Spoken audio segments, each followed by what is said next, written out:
નવસારી જિલ્લાના ખેરગામ તાલુકામાંથી એક મોટી ખબર સામે આવી રહી છે।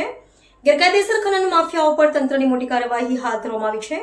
ખેરગામ મામલતદારની ટીમે તોરણવેરા ગામે ઓચિંતી તપાસ કરીને લાખોની કિંમતનું મશીનરી અને વાહનો ઝડપી પડ્યા છે। ખેરગામ તાલુકાના તોરણવેરા ગામે માટી માફિયાઓ મામલતદારના હાથે ઝડપાયા।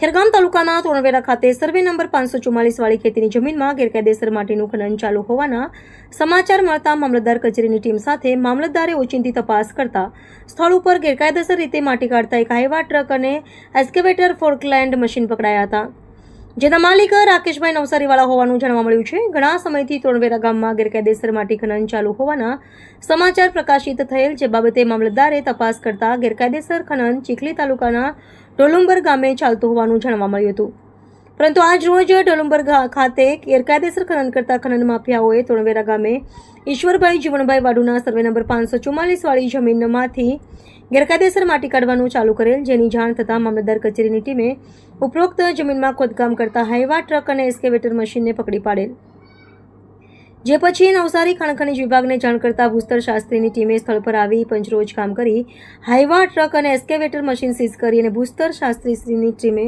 આગળની કાર્યવાહી હાથ ધરેલ છે।